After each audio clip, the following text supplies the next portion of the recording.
Hello everybody. Sorry my light is being a little temperamental this morning.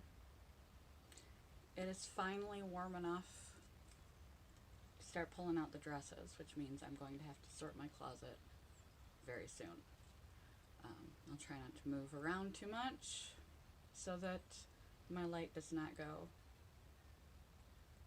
up and down, back and forth, flashy, and give you a seizure.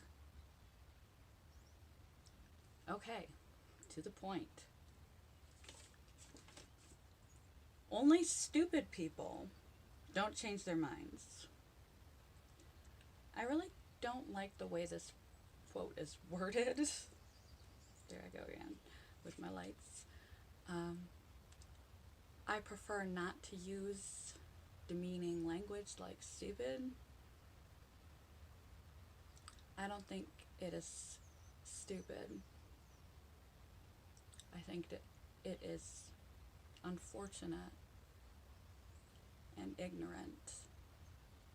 And by ignorant, I do not mean stupid. The root of ignorance is to ignore, a lack of knowing. Such as you walk into your house day after day and it seems fine to you, and then you invite people over and you take a look around and realize about an hour before they're supposed to show up just how messy your house is.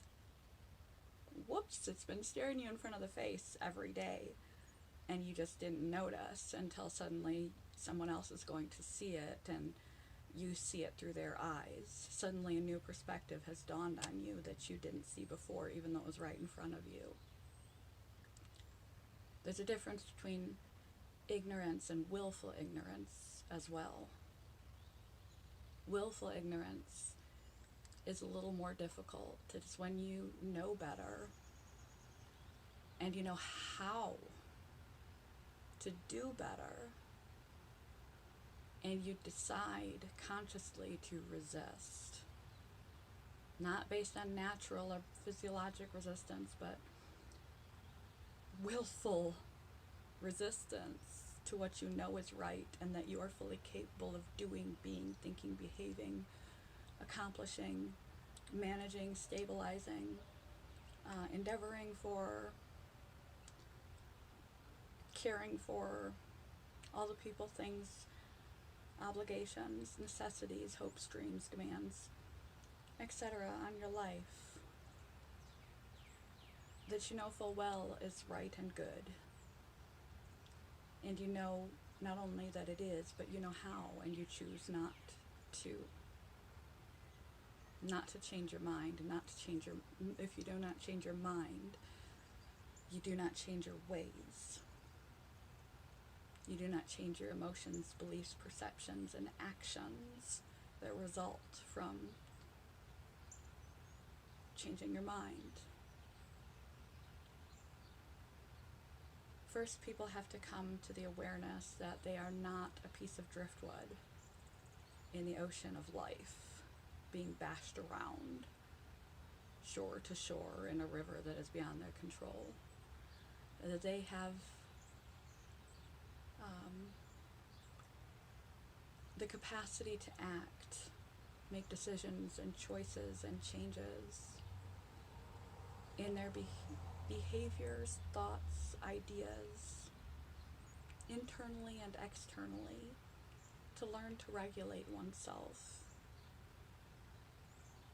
to learn to see things from a new set of eyes, a better, more productive, healthier, more stable set of eyes, to grow in the areas that they need to grow in, to recognize to have areas that they could and should grow in, to lead a more positive life for themselves and everyone that comes into contact with them.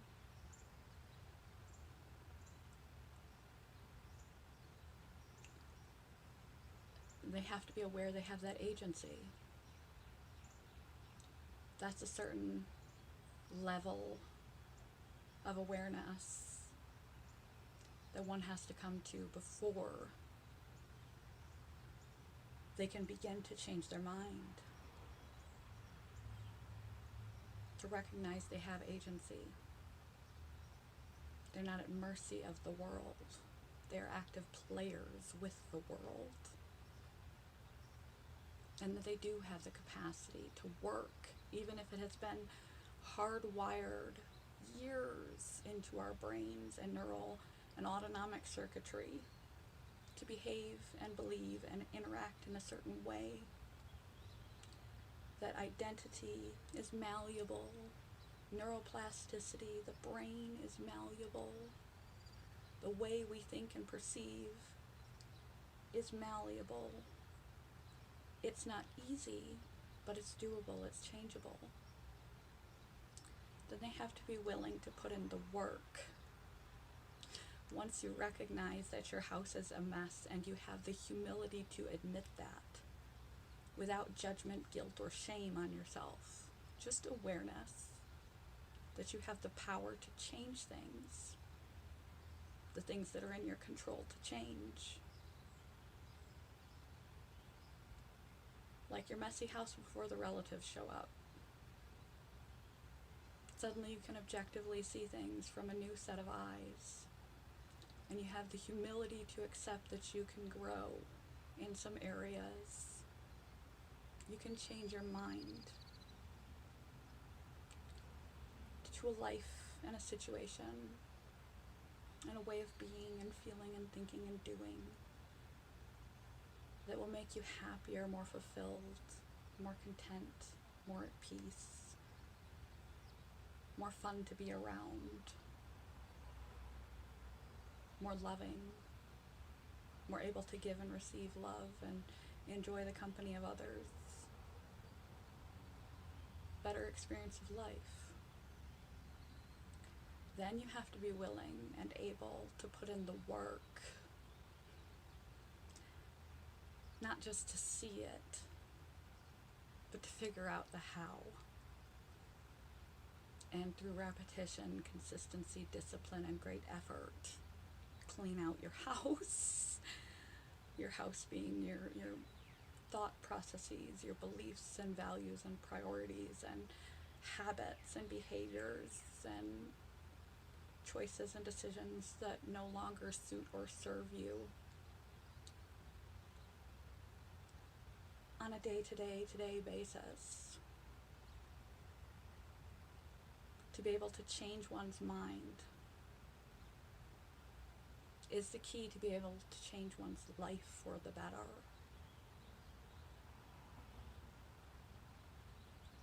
And in a moment, in an interaction with others, you need to be able to change your mind to see another person's perspective that may in fact be better than your own.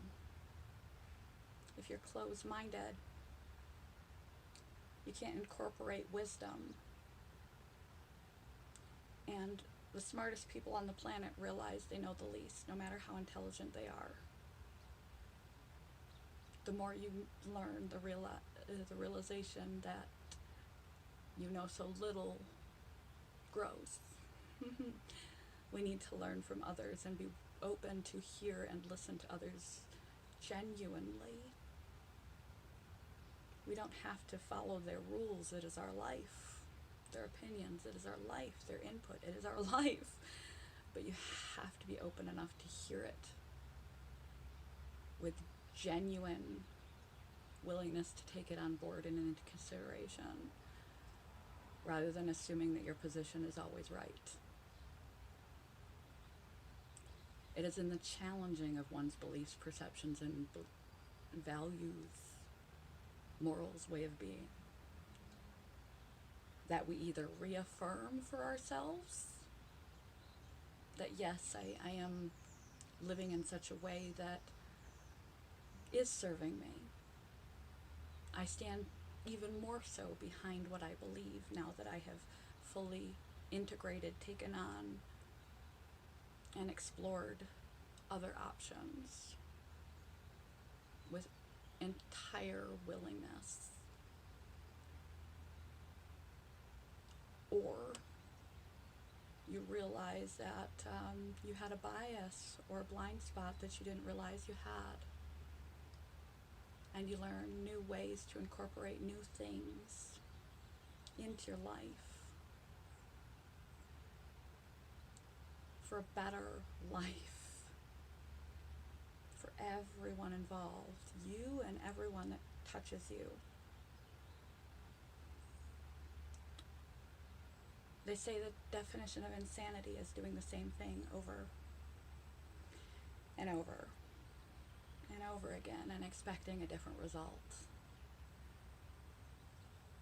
The inability to be mentally flexible, to be willing even to change one's mind,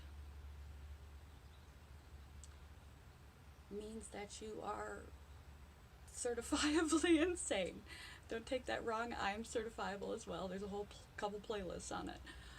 But inflexibility, life is constantly ever changing and growing and evolving, and with new age and years and wisdom and experiences and exposure, you too should be growing and gaining wisdom and experience and exposure and changes in perspective and belief and serenity and stability and growth in your character and capacities to whatever degree you can.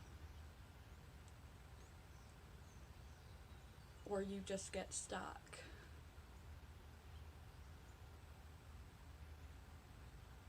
Repeating the same mistakes over and over and over again. Living the same life over and over and over again.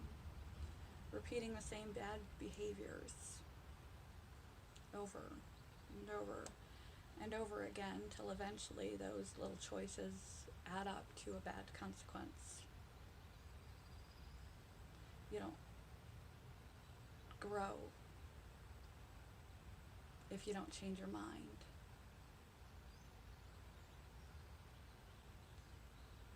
You have to be willing to change your mind on so many levels. Again and again and again. And not just blindly, but consciously, intentionally, with a more positive, healthful, whole, happy, fulfilled, contented, character-driven, decent human being-driven end in mind. Overall quality of life, end in mind. To garner wisdom, to see things from multiple points of view, to accept the fact that you can take action, to accept the fact that your brain is malleable. You can carve new paths in there no matter how old you are. You can change. And follow through with action on the changes in your belief systems, in your thinking, and repeat and repeat and repeat and repeat and repeat with consistency and discipline those things you have enacted to secure the new belief system until it becomes habitual and natural. As at first it will feel uncomfortable. Even the healthy things that are good for us feel uncomfortable because they're unfamiliar. They're not what we're used to thinking. They're not how we're used to being. And it will feel weird. If you're used to being in toxic, traumatic, and abusive relationships, the first healthy man you run across or woman you run across, the relationship will feel funny. And you might want to run or self-sabotage it. But if you can embrace the discomfort, recognize the need to change for the better, and continue toward the healthy end, eventually you form new neuron connections in your brain, and you derive pleasure and joy neurochemically, physiologically, and practically from the positive decisions and changes you've made. But all things begin with a thought. All things begin in here. So if you can't change your mind, you can't change your life. And if you're unwilling, willfully unwilling to change your mind, you are choosing to shut yourself up in a prison and lock the door. Let yourself out. Be willing to be flexible, adaptable, accept new perspectives, and consider changing your mind in a moment or on a large, grand concept of your beliefs on yourself, others, behavior, morals, values, faith, life, philosophy, all of it. Every last bit of it. And remember that you are in the driver's seat of your own brain, even if you do not feel like it. Good morning. Goodbye. Goodbye, bad light. Love you guys.